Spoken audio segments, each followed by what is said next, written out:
कराची समेत सिंध वाले तैयार रहे। मॉनसून का दूसरा स्पेल शुरू हो गया। जैकबाबाद, मीरपुर खास, सहवन शरीफ, उमरकोट और बदीन में मूसलाधार बारिश। नशेबी इलाके जेर आब आ गए। इस्लामाबाद में भी रात गए बादल खूब बरसे। उधर बलूचिस्तान के इलाके कोहलू में भी बारिश के बाद नदी नालों में आ गई।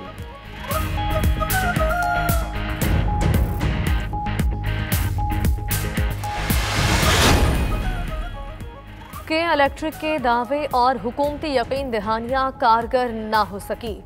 कराची में गैर एलानिया लोड शेडिंग का सिलसिला जारी। कई घंटे बिजली की बंदिश से शहरियों को शदीद मुश्किलात। Federal B area, Azizabad, Yasinabad, Zahrabad, Gharibabad में भी बिजली की आंख मचोली जारी।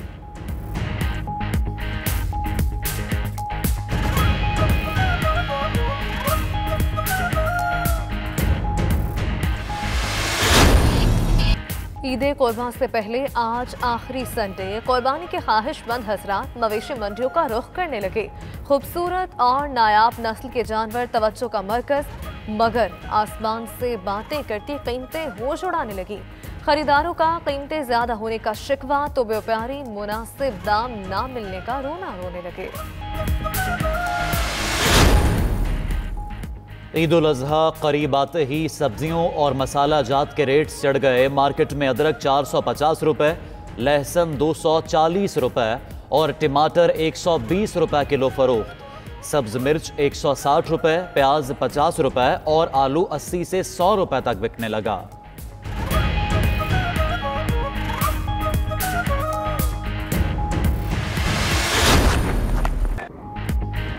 इंग्लैंड के खिलाफ तीसरे और फैसला कुन टेस्ट मैच में वेस्टइंडीज मुश्किलात का शिकार। 137 रन पर 6 खिलाड़ी पवेलियन लौट गए। फॉलो ऑन से बचने के लिए मजीद 32 रन दरकार।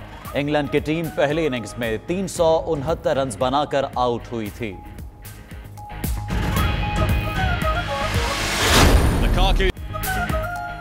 और इटालियन फुटबॉल लीग में इंटर मिलान पॉइंट्स टेबल पर दूसरी पोजीशन पर विराजमान। इंटर मिलान ने जनवा को 3-0 से शिकस्त दी। फातर टीम की जानिब से रोमेलो लुकाकू ने 2 गोल स्कोर किए। एक और मैच में नेपोली ने ससोलो को 2-0 से हरा दिया।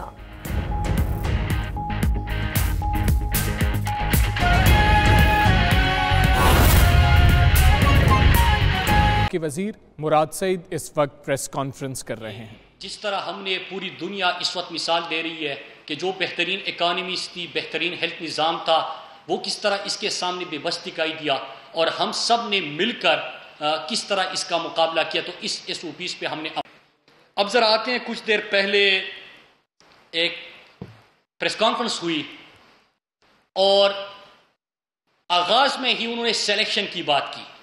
अब ये बात कौन कर रहा था? मैं भी आपको दिखाऊंगा कि किस तरह मौसूफ ने एक पर्ची को बुनियाद बनाकर अपनी सियासत का आगाज किया। अब जिसकी सियासत का आगाज पर्ची से हुआ हो वो जमहूरियत को क्या जाने। और चूंकि उनकी तालीम भी पाकिस्तान से बाहर है, क्योंकि कौम के पैसे पे अगर सही मानों में एहतिसाब हो, मैं हमेशा कहता हूं, तो ऑक्सफोर्ड की फीस भी वापस अदा करना पड़ेगी।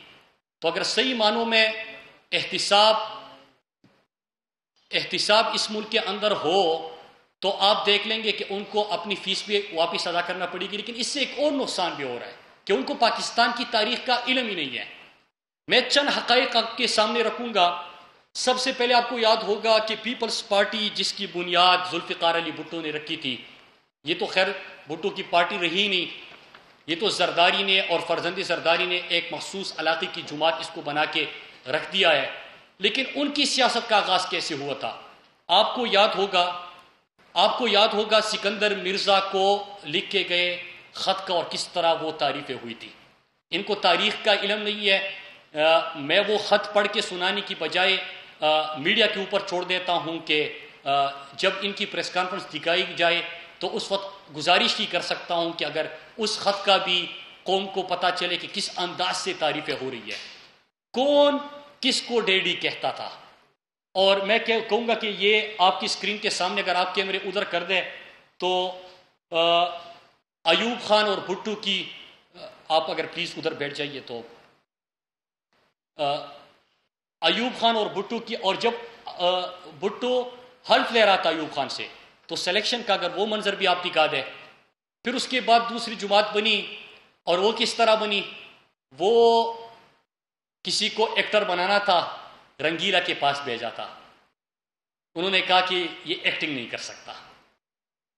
फिर सोचा क्रिकेटर बन जाएगा, जिमखाना भेज दिया, लेकिन वो अपने साथ अंपायर लेके जाता था तो खेल लेता, अंपायर अपना ना होता तो फिर नहीं खेल पाता।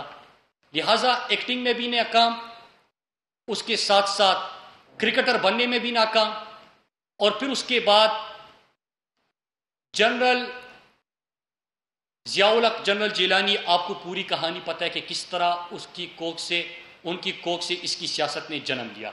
अगर आप स्क्रीन पे दिखाएं नवाज शरीफ और जनरल जियाउल हक की ये जिस अदब से नवाज शरीफ खड़े हैं, लेकिन सिर्फ ये नहीं हुआ, ये तो माजी की बात है। IJI बनती है, किस तरह इनको मेन स्ट्रीम पॉलिटिक्स में लेके आते हैं,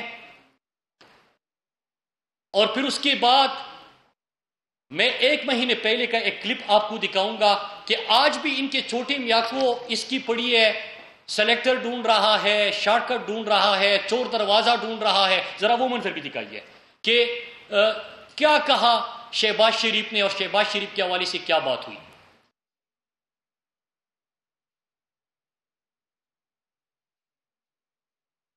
आवाज तेज कर दें, आवाज।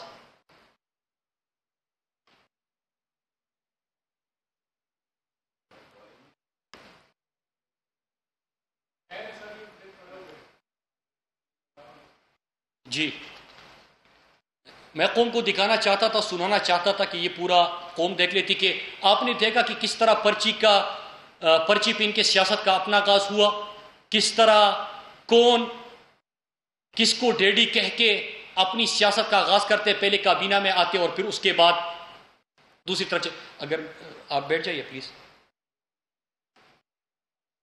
फिर उसके बाद ये शहबाज शरीफ ने हालिया दिनों में क्या किया। फिर उसके बाद दूसरा, मैं आपके जो बातें हुई उसकी तरफ आऊंगा। फॉरेन पॉलिसी के ऊपर बड़ी बात हुई, लेकिन अगर आवाज नहीं चल रही तो फिर कोई फायदा नहीं है।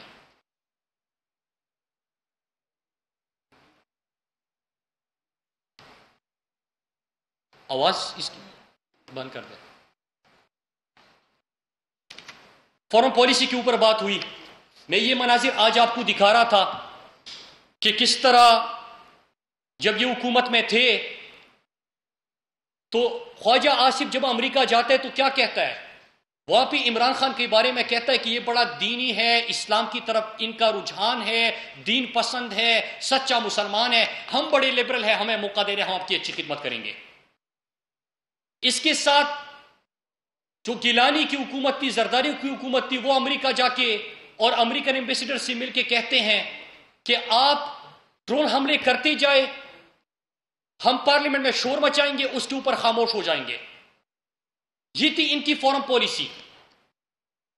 मैं चूंकि यहां पे इनका सिस्टम काम ही नहीं कर रहा, मैं आपको 22 साल स्ट्रगल की भी क्लिप दिखा रहा था कि किस तरह इमरान खान ने 1996 में पाकिस्तान तहरीक इंसाफ की बुनियाद रखी। 2002 के इलेक्शन में 1 सीट मिली, लोगों ने कहा कि सियासत में कामयाब नहीं हो सकता, इनको वजारत उस्मा की ऑफर हुई, वो टुकरा दी। जब क्रिकेट खेल रहे थे वजीर बनने की ऑफर हुई, वो टुकरा दी। और 22 साल जदोजहद के बाद 2013 में खैबर पख्तूनख्वा में हुकूमत बनी, बेहतरीन कारकर्दगी की बुनियाद पे 2/3 मेजॉरिटी वहां पे हासिल की, और 2018 में अल्लाह के फजल से, कौम की दुआओं से और अवामी मकबूलियत की बुना पे मुल्क के वजीर आजम बने। अब प्रेस कॉन्फ्रेंस में कुछ और बातें यहां पे की गई, मैं एक एक करके उसका जवाब देता हूं। इन्होंने कहा कश्मीर का सफीर बनना था।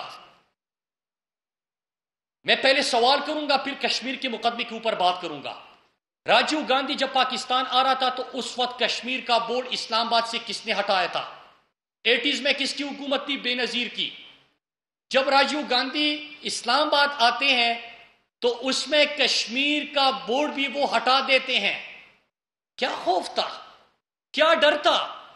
लेकिन इमरान खान जब वजीर आजम बनते हैं तो कश्मीर का सफीर बन के वो UN में जाके और आलिम इस्लाम का तर्जुमान बन के निकलते हैं।